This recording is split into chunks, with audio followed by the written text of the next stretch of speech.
Film के शुरू होते ही हम एक फार्मर को देखते हैं जो रात में अपनी फील्ड्स के पास रिलैक्स कर रहा था। अचानक ही उसे करीब से अजीबोगरीब आवाजें आने लगी। उसने नोटिस किया कि उसका डॉग भी उसके पास नहीं था। वो चेक करने के लिए आगे गया तो उसने देखा कि कोई अजीब सी चीज उसके डॉग को खा रही थी। वो डर गया क्योंकि इतना बड़ा जानवर उसने पहले कभी नहीं देखा था। जानवर को डराने के लिए वो जोर जोर से चिल्लाने लगा, लेकिन इससे जानवर भागने के बजाय जानवर को गुस्सा आ गया और उसने जोर से पाँव मारकर यहाँ खड़ी हुई सारी फेंस तोड़ दी। जो फेंस उस आदमी के पाँव पे लिपट गई और टांग में घुमने की वजह से उस आदमी को बहुत ज्यादा दर्द होने लगा। बहुत मुश्किल से वो अपने आप को इस फेंस से आजाद करता है और आहिस्ता आहिस्ता आगे बढ़ने की कोशिश करता है। इससे पहले कि वो यहाँ से बचकर निकल पाता, उसे अपने पीछे किसी की आहट हुई। डरते हुए उसने पीछे मुड़कर देखा तो वो खौफनाक सा जानवर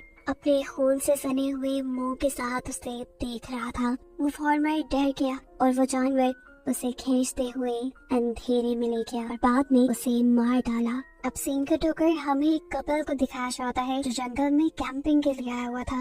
लड़का जब कुछ करने के लिए कैंप से बाहर निकलता है तो कुछ ही देर बाद उसकी वाइफ को लड़के की चीखने चिल्लाने की आवाज़ें सुनाई देती है। पहले तो उसे लगा कि उसका हस्बैंड उस पर प्रैंक कर रहा है, लेकिन गुजरते हर सेकंड के साथ साथ वो आवाज़ें और भी खतरनाक होती गई और उसके हस्बैंड की चीखने की आवाजों में उसे किसी चीज के गुर्राने की आवाजें भी सुनाई देने लगी। डरते हुए लड़की अपना थोड़ा सा कैंप खोलती है तो एकदम से उसके हस्बैंड की कटी फटी लाश उसकी गोद में आके गिर जाती है। जिसे देखकर उसका दिल खराब हो गया और उसने उल्टी भी कर दी। उसे समझ नहीं आ रहा था कि उसके साथ हो क्या गया है और खुद अब वो करे क्या। इससे पहले को यहाँ से भागने का कोई प्लान बना दी, वो क्रिएचर, वो बड़ा सा जानवर अपने खून से सने मुंह के साथ उसके ऊपर भी हमला करके उसे भी मार देता है। उसके चिल्लाने और जानवर के गुर्राने की आवाज दूर दो आदमी भी सुन रहे थे जो कि कैंपिंग करने के लिए जंगल में आए थे।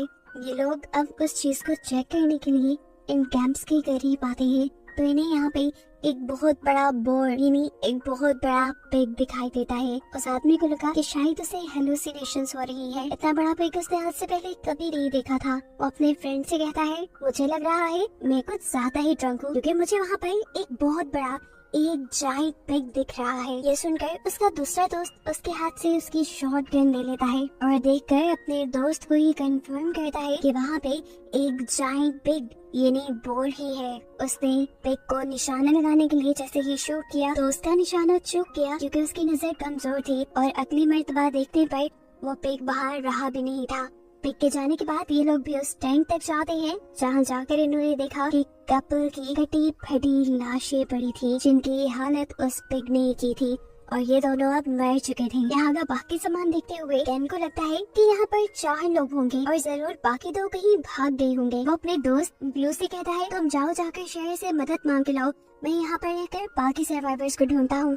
टाउन की तरफ वापस आते हुए ब्लू को अपने एयर किट से अब अजीबोगरीब आवाजें आने लगी थी। जैसे ही उसने डर कर पीछे देखा तो अब उसे वो बड़ा सा पिग अपनी लालची खूंखार नजरों से घूर रहा था। ये आदमी जान गया था कि अब वो नहीं बचेगा, इसीलिए वो टेंशन में भागने के बजाय वहीं पे रुक जाता है और वो पिग एकदम से उसके ऊपर हमला करके उसे मार डालता है। अब यही जंगल में हमें एक गोरे कपल को दिखाया जाता है जिनके बारे में केन ने अंदाजा लगाया था कि यहाँ पर एक और कपल भी होना चाहिए। ये दोनों एक दूसरे को डरावनी स्टोरी सुनाकर एंटरटेन करने की कोशिश कर रहे थे, लेकिन तभी उनकी कहानियाँ हकीकत में बदल गई जब उन्हें अपने करीब से किसी के गुर्राने की आवाजें आई। हस्बैंड जब चेक करने के लिए कुछ आगे गया तब तो उसे कुछ नजर नहीं आया, लेकिन जैसे ही वो पीछे मुड़ा तो उसने देखा कि एक बहुत बड़ी सी क्रिएचर उसी पिग ने उसकी वाइफ के ऊपर हमला कर दिया था। अब पिग उस लड़की के ऊपर हमला करने के बाद अपने बड़े से दांत उस लड़के की बैक में स्टैब करते हुए उसे हवा में उठा लेता है और ये सीन इतना ज्यादा क्रीपी था कि देखने वाला उसका हस्बैंड भी डर गया। देखने को मिला कि वो ठीक तरह से चल नहीं सकता था, लेकिन फिर भी उसने यहाँ से भागने की कोशिश की, लेकिन उसकी कोशिश नाकाम हो गई क्योंकि वो पिग एकदम से उसके मुंह के ऊपर भी हमला करके उसकी गर्दन को उसकी बॉडी से अलग कर देता है और ऐसे ये कपल भी मारा जाता है। केन जो कि इसी कपल को ढूंढते हुए यहाँ तक पहुँच गया था, उसने जब आकर देखा कि वो दोनों भी मर चुके हैं तो उसे बहुत अफसोस हुआ, क्योंकि उसे उम्मीद थी वो एक और कपल की तो जान बचा ही लेगा। इस सब के दौरान अब केन के सामने भी वो बड़ा सांप पिग आ जाता है। उसके मुंह से खून टपक रहा था, जो उन्हीं लोगों का था जिनको इस पिग ने मारा था। इससे पहले कि वो केन को भी मार देता, केन उसे अपनी छुरी दिखाता है और सीन यहीं से कट होकर हमें अगली सुबह का सीन दिखाया जाता है, जहाँ एक आदमी अपनी जहर लेकर इसी जंगल की तरफ बढ़ रहा है। चलते हुए अचानक उसकी गाड़ी वही पिग अपने दांतों से उठाकर फ्लिप कर देता है और ऐसे उसका बहुत बुरा एक्सीडेंट हुआ।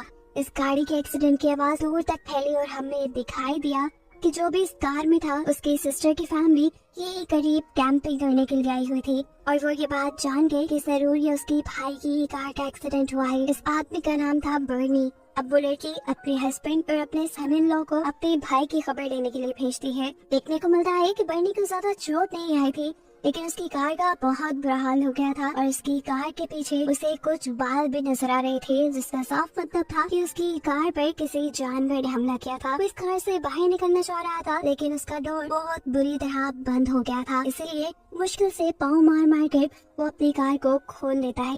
बर्नी काफी गुस्से में था। वो अपनी गाड़ी से अपना वेपन निकाल कर उसे लोड करता है ताकि वो उस जानवर को मार सके जिसने उसकी कार को हिट किया था। यहाँ पर वो जो दो लड़के बर्नी को ढूंढने के लिए आ रहे थे, एकदम से उनके सामने वो पिग आ गया। डरने के बजाय ये दोनों ही हैरानी से उस पिग को देखने लग जाते हैं। एकदम से वो लड़का नोटिस करता है कि वो बोर यानी बड़ा पिग, उसकी आंखों में खून उतरा हुआ है, यानी वो किसी भी वक्त इनको नुकसान पहुंचा सकता है। डरते हुए वो लड़का अपने फादर इन लॉ को उस पिग की तरफ फेंकते हुए वहाँ से भाग जाता है और वो पिग बड़े ही बेरहमी से उस आदमी का सर अपने मुंह में लेते हुए उसका सर उसकी बॉडी से अलग कर देता है। दूर से आते बर्नी ने ये सारा नजारा अपनी आंखों से देख लिया था। वो उस पिग को भी देख चुका था और जल्दी से वो इस पिग के ऊपर निशाना लगाता है और गोली ठीक जाकर पिग को लग जाती है। अब यहाँ वो लड़का जो अपनी फादर इन लॉ का खतरे में डालकर वहाँ से भाग आया था, दूर से ही वो चिल्लाते हुए अपने फियांसी और उसकी मॉम को कहता है,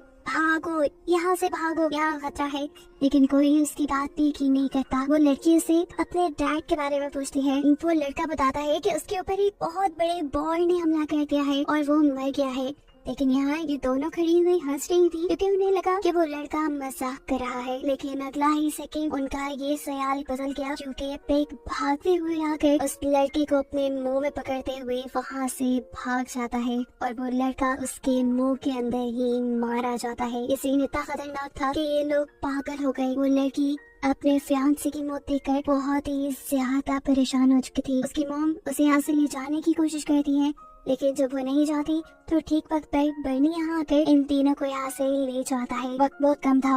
अपनी जान बचाने के लिए बर्नी ने एक आइडिया सोचा और नदी को पार करते हुए फील्ड्स के दूसरी साइड पर जाने का डिसाइड किया, जहाँ दूसरी साइड से टाउन जरा करीब था। लेकिन वो जानता था कि वहाँ के रास्ते से भी टाउन तक पहुँचने में रात हो ही जाएगी। ये लोग भागते रहते हैं अपनी जान बचाने के लिए। बर्नी को ये लग रहा था कि उस बोर गिरी उस बड़े से पिग को पानी से डर लगता होगा, लेकिन वो ये नहीं जानता कि ये पिग कितना खूनख्वार है। रात के अंधेरे में वो इन्हें दोबारा ढूंढ लेता है, जहाँ एक और मर्तबा उसे अनएक्सपेक्टेडली देखकर इन सब की जान निकल जाती है और वो बोर्ड इनके एक साथी के ऊपर हमला करके उसे खा जाता है।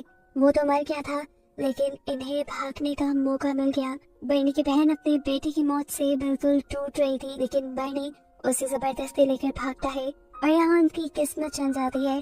करीब ही उन्हें एक लकड़ी का बना हुआ शेल्टर मिल जाता है, जिसके अंदर जाकर ये लोग थोड़ा सा सुख का सांस लेते हैं। यहाँ पर आकर बर्नी की बहन और उसकी बेटी दोनों ही टूट चुके थे, क्योंकि अब तक उन्होंने अपने 3 खास लोगों को खो दिया था इस ट्रिप में। बर्नी जब अपनी बहन को सहारा देने के लिए करीब आता है तो उसकी बहन उल्टा उसे ही ब्लेम करने लगी कि ये सब तुम्हारी वजह से हुआ है। तुम इतनी बॉडी बनाने के बावजूद भी अपने भांजी को नहीं बचा पाए, तुम कायर हो। खैर ये रोना धोना कुछ देर तक ही चला, लेकिन फिर पूरे दिन की थकान ने इन्हें सुला ही दिया। कुछ देर बाद दोबारा इनकी आंख खुल गई, क्योंकि ठंड बहुत ज्यादा बढ़ गई थी। बर्नी उनको सुकून देने के लिए बाहर से कुछ लकड़ियाँ लाने का डिसाइड करता है, जिसे ये लोग जलाकर यहाँ का टेम्परेचर थोड़ा बेहतर कर सकते थे। लेकिन जैसे ही बर्नी ने दरवाजा खोला तो वो बोर जो शायद इसी इंतजार में था कि कब बर्नी दरवाजा खोले और वो अंदर आई। वो बोर एकदम से पूरा दरवाजा तोड़ते हुए इनके कैबिन के अंदर आ जाता है, लेकिन इस मर्तबा बर्नी पहले से ही इस बोर के ऊपर काफी गुस्से में था। उसे काफी गिल्ट था क्योंकि उसके होते हुए उसके भांजे की मौत हो गई थी। वो ये सारा गुस्सा इस बोर के ऊपर निकालता है और बहादुरी से अपना चाकू निकालते हुए कई मर्तबा उस बोर की गर्दन में स्टैब कर देता है, लेकिन इस हमले से बोर को ज्यादा खास कुछ हुआ नहीं। इस वक्त पर बर्नी की बहन और उसकी बेटी भी निकल कर बर्नी के पीछे आ गई। बर्नी ने उनसे कहा, भागो यहाँ से, मैं बोर को तुम्हारे पीछे रोकूंगा। ये सुनते ही वो दोनों यहाँ से भाग जाती हैं और बर्नी एक और मर्तबा उस बोर पर हमला करता है, लेकिन इस मर्तबा इस बोर ने भी अपनी सारी ताकतें दोबारा इकट्ठी कर ली थी, क्योंकि इस मर्तबा वो बर्नी को अपने दांतों के जरिए उठाकर दूर फेंक चुका था। इस हमले की वजह से बर्नी का चाकू भी गुम हो चुका था और अब उसके पास कोई वेपन नहीं था इस बोर से लड़ने के लिए। बर्नी हिम्मत नहीं हारता और उठकर जोरदार पंच उस बोर को मारता है, जिसके जवाब में बोर उसे उठाकर उसी कैबिन के अंदर फेंक देता है, जिस छोटी सी कैबिन के अंदर बर्नी पहले छुपा हुआ था। अब पिग उसके ऊपर आ चुका था और उसे बस मारने ही वाला था, लेकिन यहाँ पर बर्नी ने अपनी सारी ताकतों को जमा करते हुए जहानत से उसके नीचे से निकल आया।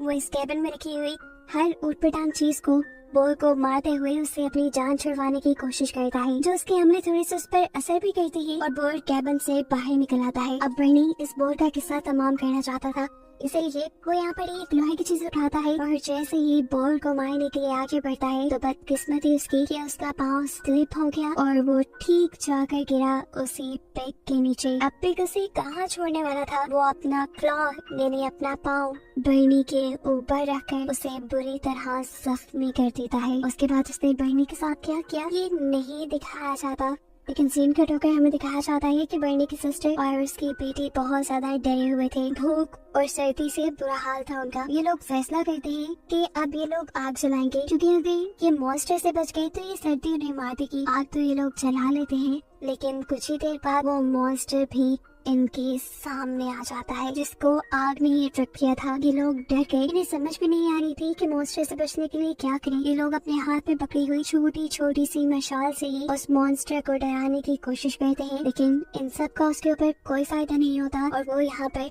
बर्नी की बहन की टांग पकड़ लेता है। इससे पहले कि अब ये बोर इन दोनों को मार देता, दूर से एक तेज रोशनी इन सब की आंखों को धुंधला कर देती है। बोर भी उसी रोशनी की तरफ देखता है और वो रोशनी तेजी से आकर उस बोर को हिट कर देती है। हमें पता चलता है ये एक कार थी जिसने इन लड़कियों की जान बचाने के लिए उस बॉल को आकर हिट किया था। इस लड़की का नाम था साशा, जो कि मूवी के शुरू में दिखाए जाने वाले ओल्ड मैन की बेटी थी और वो अपने डैड को ही ढूंढने के लिए इस टाइम यहाँ आई थी। देखने को मिलता है कि वो बोर अब खड़ा नहीं हो पा रहा था, क्योंकि इस हमले की वजह से उसके जिस्म की कई हड्डियाँ टूट चुकी थी, लेकिन वो अभी भी जिंदा था। बर्नी की सिस्टर अपनी फैमिली मेंबर्स की मौत का बदला लेने के लिए साशा की कार से एक गन निकालती है और धड़ाधड़ का ही फायर उसके ऊपर कर देती है, लेकिन ये बोर अभी भी नहीं मरता। तब उसकी बेटी उसके हाथ से गन लेती है और एक निशाना उस बोर की आंख पे लगाती है। इसके बाद हमें देखने को मिला कि वो बोर गिर चुका था,